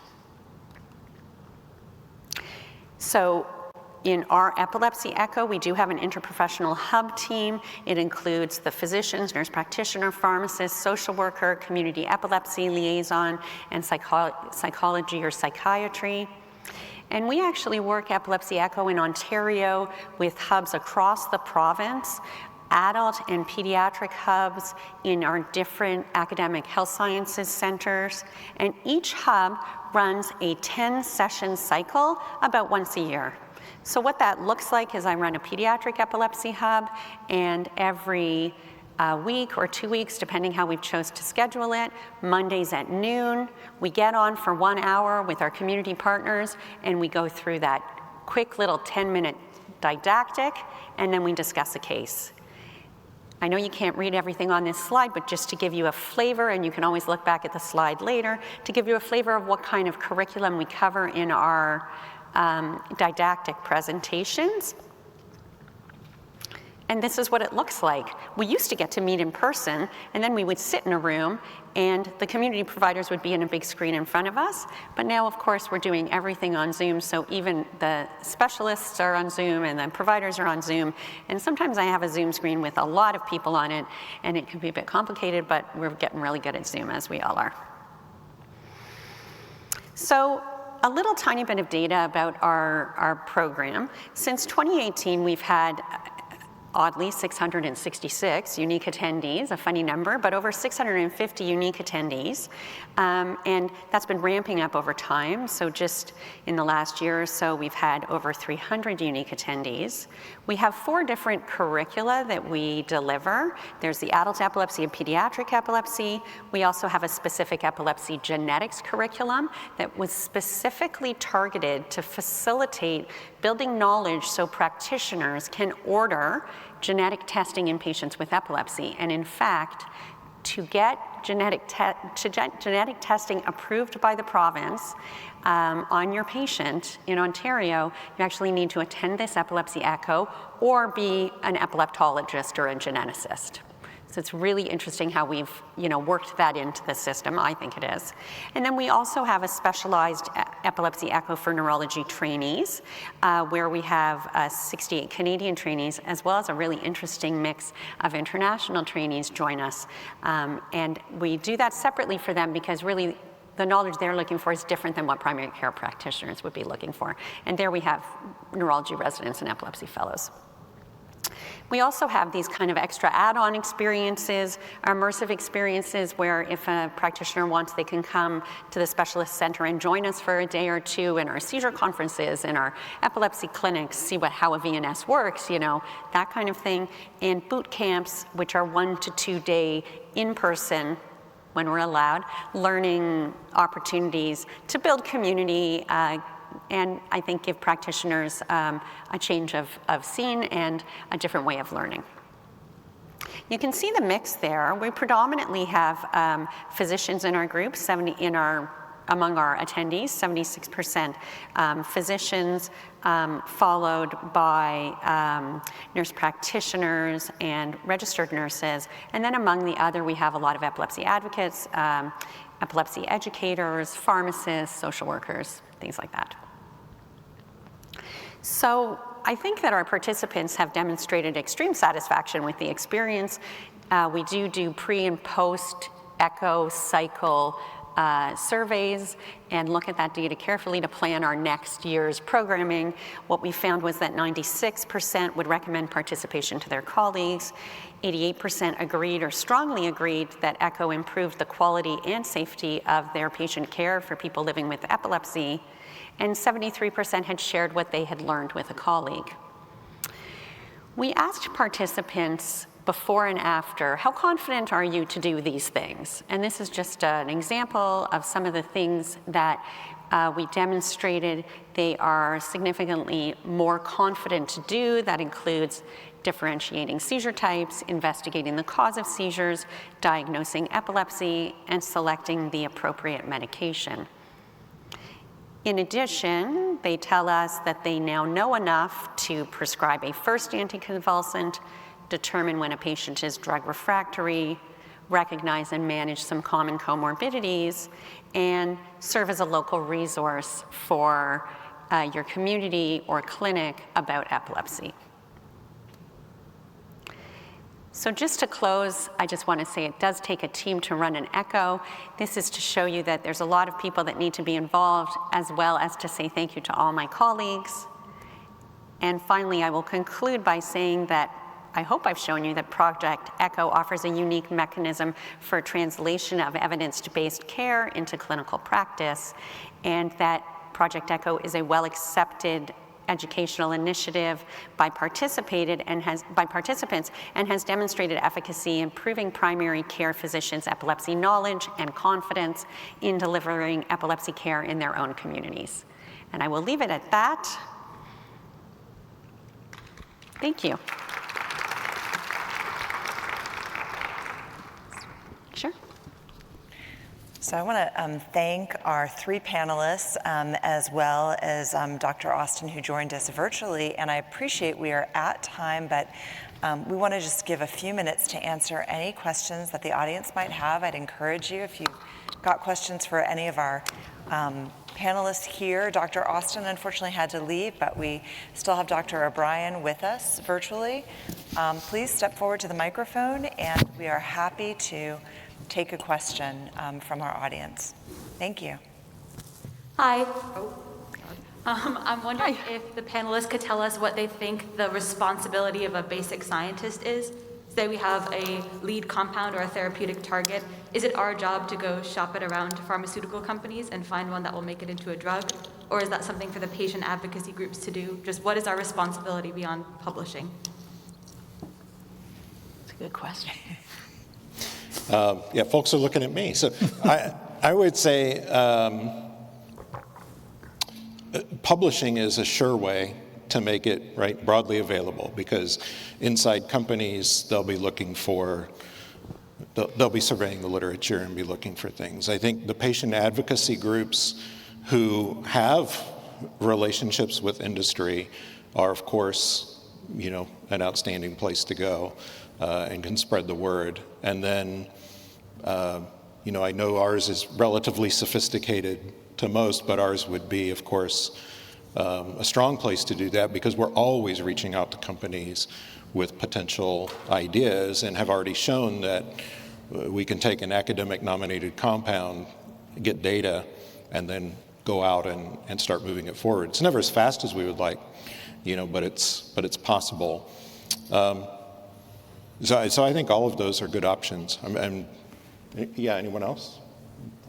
Well, I think on the device side and computational side, I think scientists participating in large database projects, trying to get more data out there to share with people, and I think, again, publishing on that, there's value to the scientist, and I think broadly value to the community. On seizure forecasting is a good example. Ben Brinkman, it's probably been 5 years ago, organized this Kaggle contest, and we loved it. Across the world, there were, I don't know, 500 scientists that engaged in that forecasting contest. So I think there are ways to participate and try and push more towards, you know, what gets closer to the patient. You can do that in different ways. It's still science. I had one thought for a visualization. This is a slide I have yet to make, but I think about a pinball game, right, where there's all these balls bouncing around. So all these ideas that are coming from basic scientists, from clinicians, questions from industry and patients. And I see the patient advocacy groups as the flippers, the paddles that try to keep things moving in the right direction, right? Trying to get towards that solution, that treatment, that cure for patients. And so I do think that advocates become very important for helping spread the word, because, you know, one tweet is frequently lost. How do we continue to bring back those conversations? And I think the patient advocacy groups make very powerful pinball paddles. I'll just add also, and if Dr. O'Brien has any comments too, I want to make sure that we give him a chance to comment. But I think there's some fear of the unknown among our silos. I know when I first came into this sector, I thought, I'm a parent, I'm a mom, I'm an attorney, I have a sick kid, but you know, I was very intimidated by my clinicians. You know, as I began to sort of become more entrenched in the community and I was meeting researchers, I mean, everybody here is very impressive, very smart. It's intimidating. But I think just starting the conversation across those silos, we're all people, we all have ideas, and I think that what I have found is just the generosity of people, you know, wanting to hear what my experience was, what my son's experience was, and helping me to understand, you know, what opportunities they were trying to bring to the forefront.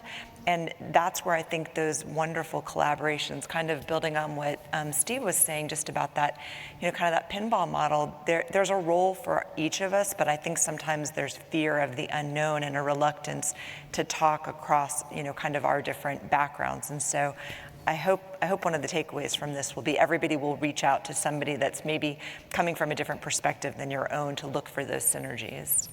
Dr. O'Brien, do you have anything that you want to add?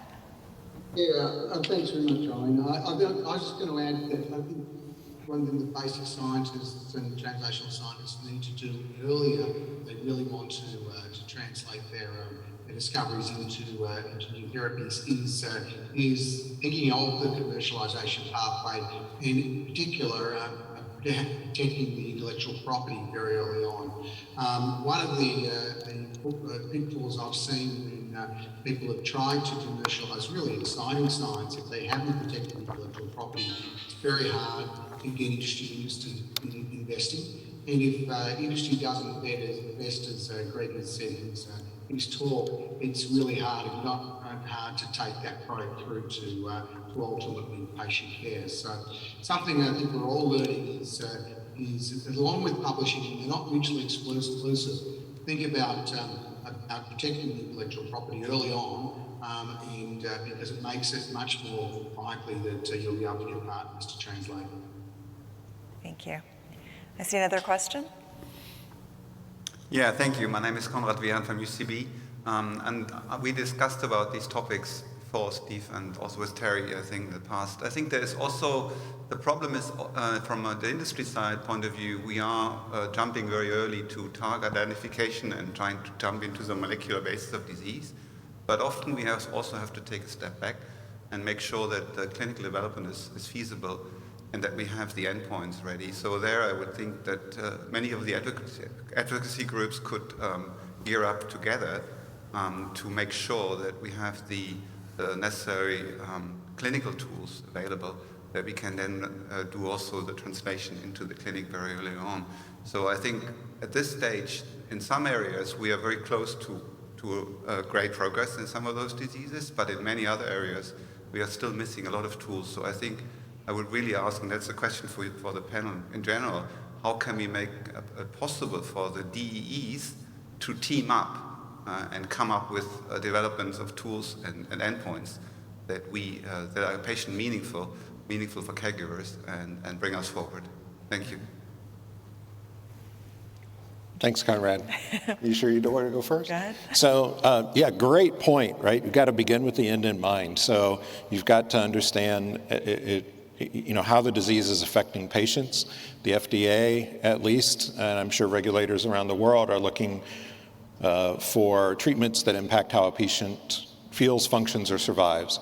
And survives is the one objective endpoint of those, but feels and functions needs to be defined by the patient, right, and the family and that community. So one mechanism is patient-focused drug development meetings, patient-focused drug development meetings. I know we did one a few years ago. Recently, LGS and I want to say CTKL5 did them together, or at least adjacent to each other. And then there are listening sessions, and there might be an opportunity. We can look at Eileen for REN, the Rare Epilepsy Network. There might be an opportunity for a number of the rare epilepsies, especially the very small ones, to align on those kinds of conversations, listening sessions with FDA about what's important, so that the right endpoints for those people can be identified, and then companies know where to go. It's kind of like I mentioned with our mouse models in TSC. We knew that there were companies who wanted to be interested, and sometimes we'd get the question, what mouse model should we use? There's so many. And so similarly, I think in the clinic, companies could benefit from that guidance. I imagine you'd be very excited if we could say, this is what's important to patients. Here are endpoints that we've already tested and we already have data for, and then work with you and regulators to take that forward so that it can be a regulatory endpoint, because I don't think the advocacy groups can do that on their own most of the time. We need that partnership.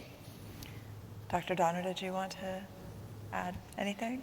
Well, not with anything to do with ECHO, but I just think that I like what the question mentioned around bringing together the DEEs, because I think what I've seen is, speaking as a clinician and clinical researcher wearing a different hat, that we need to find common outcome measures that will work across diseases when we talk about these rare diseases. So that just very much resonated with me. Mm-hmm. Yeah, and I'll make another plug.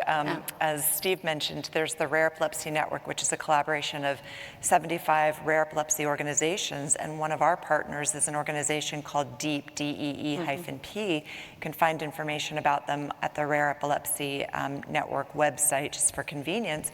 But they just launched a project that they're calling Inchstone, and it's a very exciting project to do exactly what you're describing, which is to bring together the DEEs, to bring together industry, to bring together clinicians, and to look at outcome measures for the most severe among us, because the case being that many of the measures that are currently in place don't have sort of the depth or the breadth to be able to measure for the patients that are the most severe. And if we try to do this disease by disease, although there is some of that work underway, it will just take forever. So if we as a community can align ourselves and work collaboratively, we can begin to really better sort of interrogate what those measures look like, subtle as they may be, for our patients, so that we can really improve quality of life beyond just the seizure counts, and get to the sleep, the mood, the mobility, the language, and those other skills. Want to recognize the person over there? Hi, my name is John Oldenhoff. I'm a parent of a child with SDXBP1, and I'm actually also a phase 1 researcher, so I do those first in human studies. As our group is thinking about clinical trial readiness, we're struggling with this concept of, the natural history study. I know that some organizations have got 6 or 7 pharma companies to come together and they share the data and they fund that together. But that took a 3-year effort. And then, of course, there's the easy win of just working with one company who's going to create a natural history study, but it's their data. Any thoughts about mechanisms or ways of encouraging even a single company to ship that data that they're going to have? So we have worked with companies on ours. So ours started through a grant to an investigator who quickly partnered with the TSC Alliance before I was there. I've been there 10 years, and that was before that. The best, I guess, recommendation I could give is to get started as an advocacy group. There are many different platforms and ways to start, even if it's small. Because in about 2012, when Novartis had Afinitor and indications in TSC for Afinitor, they were very interested in collecting data. And fortunately, we had a very good relationship with them in an advocacy situation. And so rather than setting up their own database, they partnered with us. And they were able to see, say this is what they really wanted to collect. And not surprisingly, it's the same things that are interesting, of interest to the patients. It might not be everything about the disease, but everything they wanted was relevant. And so that partnership allowed us to then move to a different platform that was more sophisticated, collect data that they wanted. We retained ownership of the whole database, and shared the data with them, and those were the deliverables for the contract. Afinitor is now generic. They've really ramped down their spending.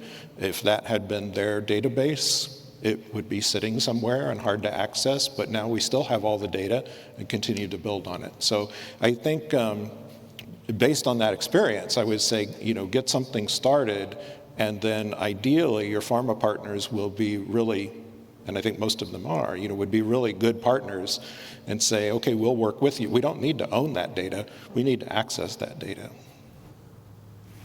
Thank you. So we have time for just one last question. I'd like to invite you to share a question. All right. Maxime Beau, University of Bern, Switzerland. I thank you for the really interesting symposium.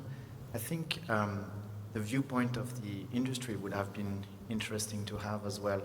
I'm wondering if sometimes the strategy for industry is not necessarily innovation, but once you have a product to try to apply it to more indications, I think that would be a logical strategy by the rules of the market. And I wanted to know the panel's opinion on that point. Thanks, Max. That's an interesting question. And in some way, I think it maybe turn that over. I think there would be a great value in a platform device that could treat many diseases. But what's happened in device technology, sometimes, often, the same company, there's one proprietary device that treats Parkinson's disease, one that treats epilepsy, and unfortunately in epilepsy, it sometimes becomes the poor stepchild. It's not the one that gets pushed first. So the idea of actually which you would think industry would be, that should be attractive. We're talking about a platform device that can be applied across many diseases. I think some of that is, and I'm probably not or I know I'm not the best person to discuss it, some of that's probably the regulatory landscape of how devices have been managed in PMA trials and approved. But I think, that's certainly something that would be really, really valuable for the future. Yeah, so the CEO of Persist has said many times that what businesses should do is develop new products for their same customers or figure out new customers for products they already have. And the bad thing to do is to develop new products for customers they don't already have. So I think taking that approach for companies is very easy to sell them on a new idea that would allow them to get new customers with their current products or some new innovation that their current customers would want.